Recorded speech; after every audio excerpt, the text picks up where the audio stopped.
Welcome back on a cold, blustery day here at the, what is it, the 30th of November. So it's about time for it to start getting cold around here. So Goats is having a field day out there, hollering and carrying on. I don't know. Anyway, I just had a deer standing up there above the shop there looking at me like she didn't care I was in the world, and I don't care that she's in the world. So she didn't come down here to me, or I'd have fed her a handful of corn that I was throwing out to the chickens. So anyway, it's on to I got the fire lit.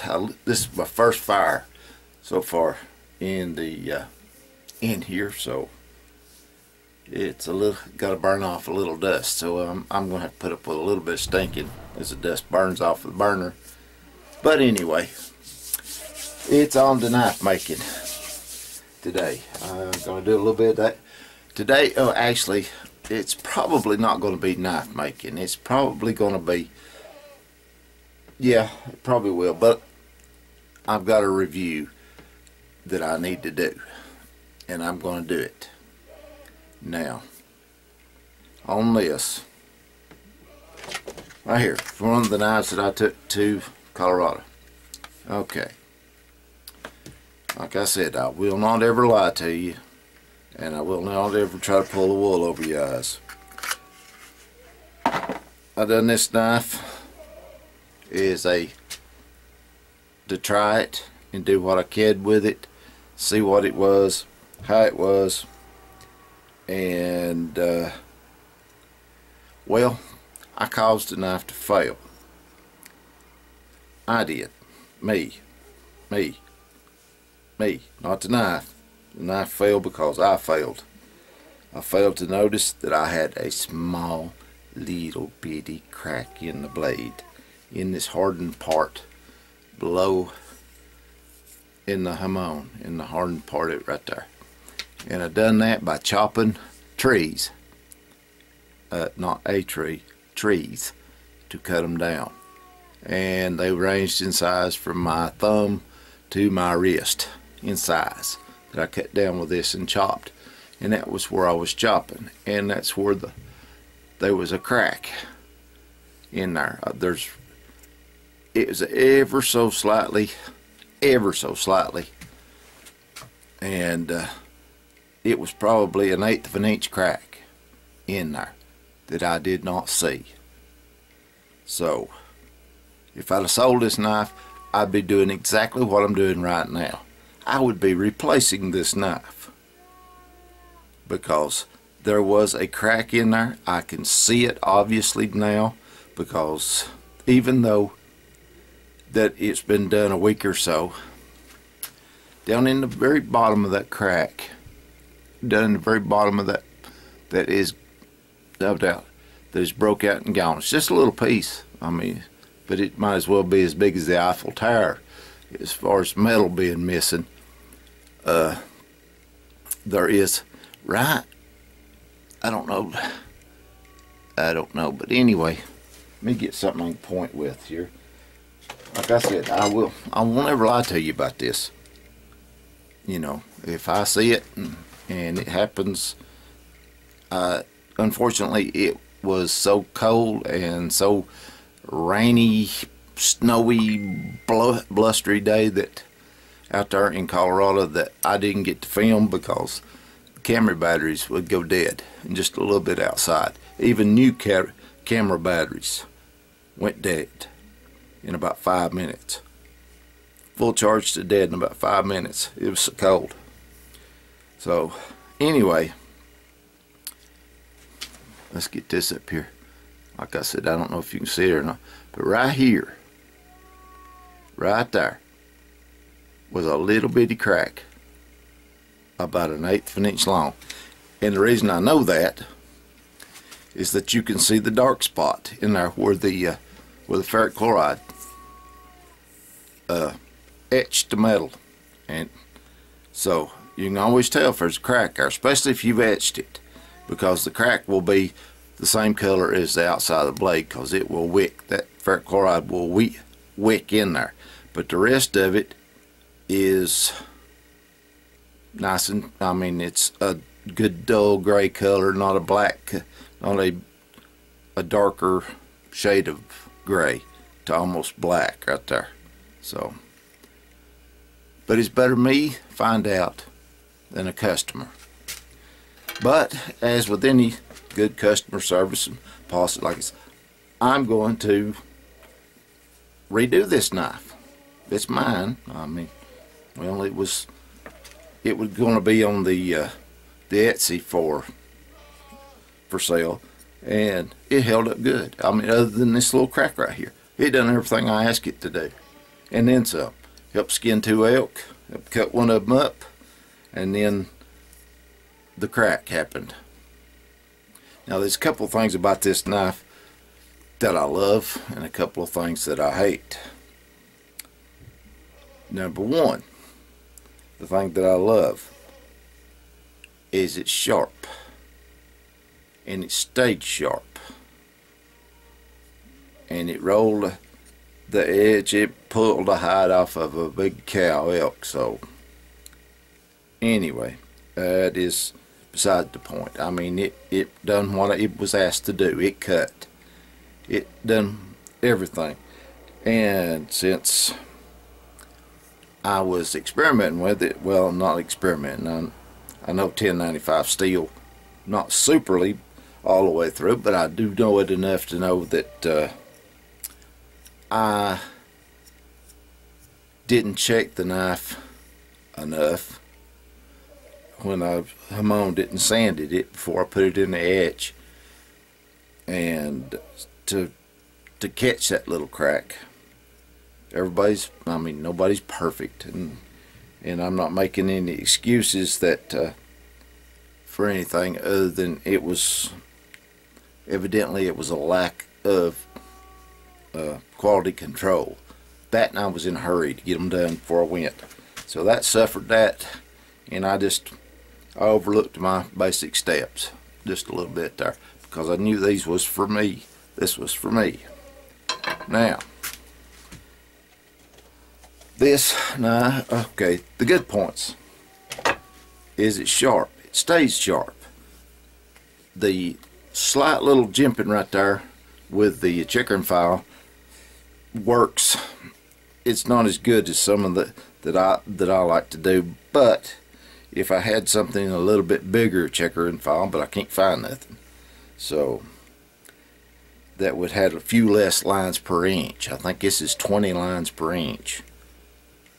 If I could find a 10 line per inch, that would be perfect.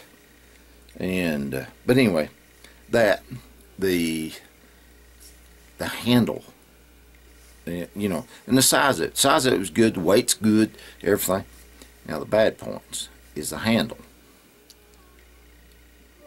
and I know it's a bone, and I like working with bone because it will hang on to you and everything else like that, but it's not thick enough. When I was cut, sometimes it would roll in my hand. I don't like that. So it needs to be a little bit thicker and a little more square. A little more square toward the top anyway. You know, where your hand is the flattest up in this area right here. When it holds it. A little more flatter up there and a little wider right there. The inside is perfect on the inside. I mean, it fits down in your fingers good. And you can grip it good. You can roll it over and grip it really good. But up here on the top, I think it needs to be a little bit wider and a little more square. But other than that, you know, it don't really fit my left hand. The way the antler is on it and everything, but it works real good for the right, except it's not wide enough. And that was my fault. You know, I was just being, I don't know, trying different things. So I'll have to make it a little bit wider. And this one right here, I'll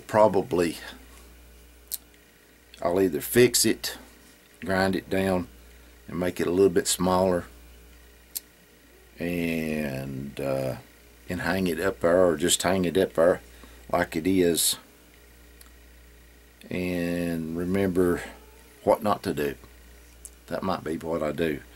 So anyway, with that now, like I said, other than that, it stayed razor sharp. I mean, it's sharp now, but not as sharp where I really used it, because I got down when we was taking the flesh off the bone and really worked on the bone with this. So in this part and everything, and it was sharp down in here, really sharp right here.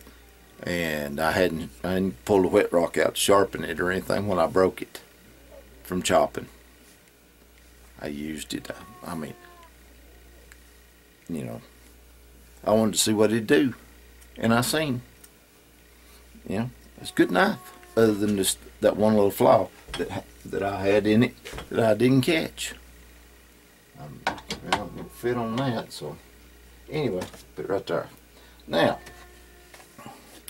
this one right here, it's still covered in elk blood and everything else. And now, if you take offense to that, I make hunting knives.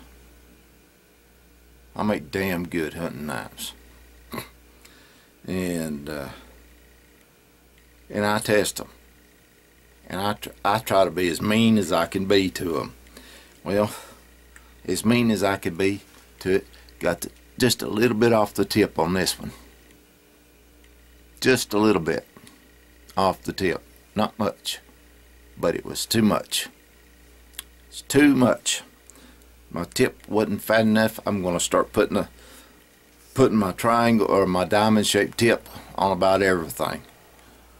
Like this. I'm going to actually do the top. I was fixing to kind of redo this one. But the handle, perfect. I liked it. It didn't roll over in your hand. Anything like that. And I put this little lanyard on it. And with a bead. And yes, it got covered in elk blood everywhere. And that's what I broke it on, was the elk. Working on the elk. So, anyway, this had first blood on the only animal I harvested this year. So, anyway, and this has got to be, I didn't label them. I forgot to label the steel on it. And I do believe this one's 80 CRV2, because it kind of got a little bit on the rusty side, just a little bit before. It's not. I cleaned it out there. I ran over it with a Mr. Clean sponge, and then oiled it. But this, since I've done that, it's still got elk blood on it, and it's kind of mottled around. I'll have to clean it up, and that's what I'm going to do with this. I'm just going to bring the top on down just a little bit more, curve it on down a little bit, then I'll repolish it all back up. And like I said, we don't make mistakes, we just make shorter knives. So, but other than that, it functioned good. It's a little dull right now, but my goodness, it went through this one went through a elk and a half and a mule deer. This one did. So, you know, and I've not touched it on nothing. I mean, like I said, I just cleaned it with a Mr. Clean sponge and before, and put a little oil on it between animals, and went on with it. So it probably wouldn't take 5 minutes to get back razor sharp. I mean, it's sharp enough. I wouldn't want that it would still cut you. But anyway, that's what I was going to do today, is kind of clean everything up and clean this one up and lay out the commission knife for M&A Outfitters. And so I've got it, like I said, I've got this antler I've got to work on and make it fit my right hand real good. And so somebody, yeah, they've drilled it right there. Evidently they was wanting to make a set of rattling horns out of this one, because it's been drilled right there a couple of times, and it looks like it's just been, hopefully they didn't just drill it to get it off the skull. I don't know, I didn't ask the man. But anyway, I'll grind it up and make it make it smooth. I like leaving a burr on there if I can, and try to trim it up, fix it, and cut this off, and go to town on it here in just a few minutes. So, but anyway, that was the update on these. Now this is my knife. I've showed it before. It's got my whole mark on it. Got the JBS on it and everything. Just a little clip point. This is one of the first, not the first knife I made, but it's one of the first 10 I made. And me and John and Mitch has all got one made out of the same antler handle and the same bar steel. So anyway, but this one's good. It's 1095 steel, you know. So anyway, that's what I've had on plan for today. So I need to get on something, or something will never get done. But I got to get this knife laid out and cut out today, and maybe ground a little bit on, and before I can put it in the, furnace there to the forge to heat treat it. So I might get to heat treating today. I don't know. I'll just have to look and see here in just a few minutes. But anyway, let me get on it. That was my honest review. And like I said, I don't do any smoke mirrors. I don't pull the BS and everything else. What you see is what you get with me. And I told you, I won't ever lie to you about them. And but that's it. I got this one in a neck vertebrae and popped it, and that's it. I mean, that's just that simple.